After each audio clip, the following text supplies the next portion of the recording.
Williams. But this is a multilateral mission. You're going to have to work with aliens, like it or not. It won't be a problem, Commander. You say jump, I say how high. You tell me to kiss a Turian, I'll ask which cheek. Would you kiss anyone I ordered you to? That depends, sir. If you ordered me to kiss a superior officer, that would be a violation of the regs concerning fraternization. That would make it an illegal order. I'd be required to decline and relieve you of command. Sir. What's your opinion on the last mission? You mean the Rachni, right? They were dangerous, Commander. They proved that 2,000 years ago. I think it was a mistake to let them go. But that wasn't my call to make. It was yours. You know, when we pick up that Asari scientist, we'll have to tell her we killed her mom. That's gonna suck. Just saying, Commander. We'll talk later, Williams. Looking forward to it, sir.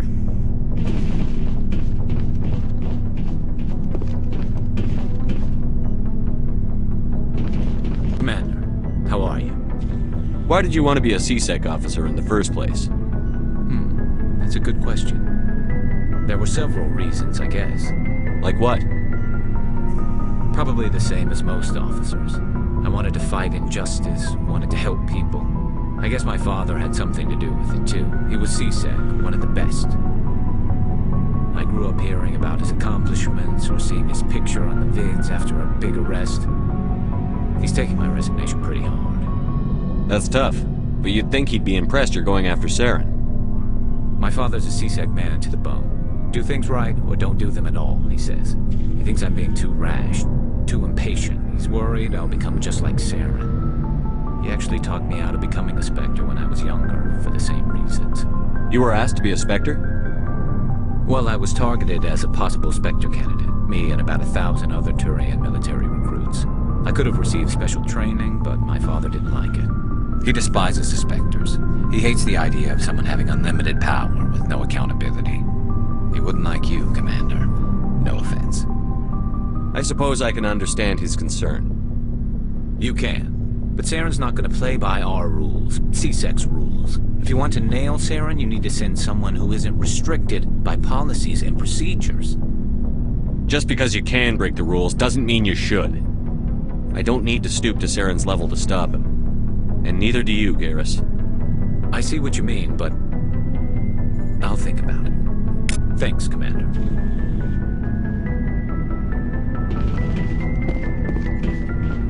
So, we've got Saren on the run.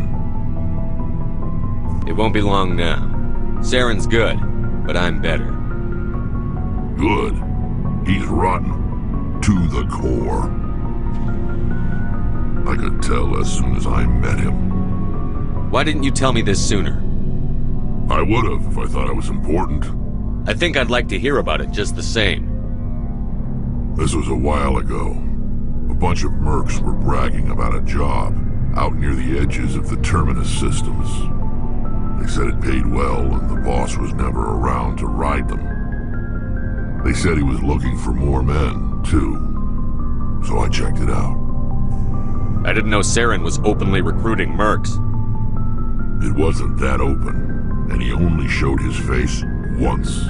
We'd been raiding ships in the area for months when we took out this massive cargo freighter. Our biggest haul yet. I was on board checking bodies for valuables, looking for some extra credits. That's when I saw him. What did Saren want with the ship? I don't know what he wanted. He was just moving through the ship, watching. Couple of the mercs called him by name, but he never spoke to them. Never spoke to anyone. I had a really bad feeling about him, so I got the hell out. Didn't even wait to get paid. What kind of cargo was the freighter carrying? What was Saren after? I don't know. All I saw on that ship was food and medical supplies. There were some basic weapons, but nothing big.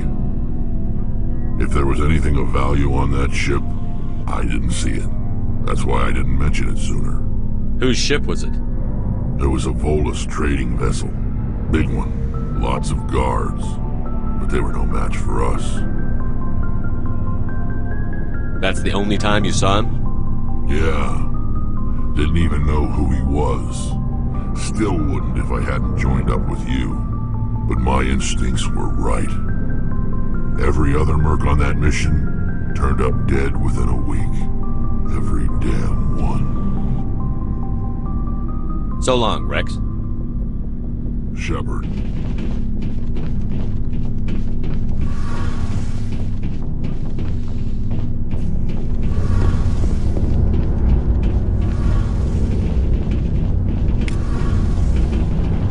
Oh, hello, Shepard. Are you okay? I don't know. Your ship is amazing, and your crew's been really great to me, especially your chief engineer. But I just sort of feel out of place. The Normandy runs so smooth it feels like we're not even moving, and the engines are so quiet. How do you sleep at night? I find it rather peaceful. Don't worry, you'll get used to it. But it's more than just the silence. This ship feels so empty. It's like half the crew is missing. Back home, I couldn't wait to go on my pilgrimage. I couldn't wait to get away from the crowds. Now that I'm out here, I kind of miss them. Sometimes we don't appreciate what we have until it's gone. That's true. I'm starting to wonder if that's what the pilgrimage is really about.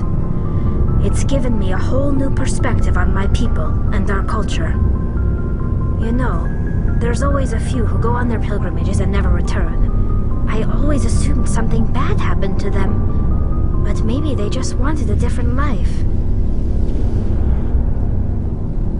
You do plan to return to the migrant fleet, right? I could never abandon my people, Shepard. I will go back eventually, but we have to stop Saren first. Otherwise, I might not have a home to go back to. I should go. See you later. Something I can do for you, Commander. Carry on, Adams. Aye, aye, Commander.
Commander, I'm picking up a signal from the planet's surface.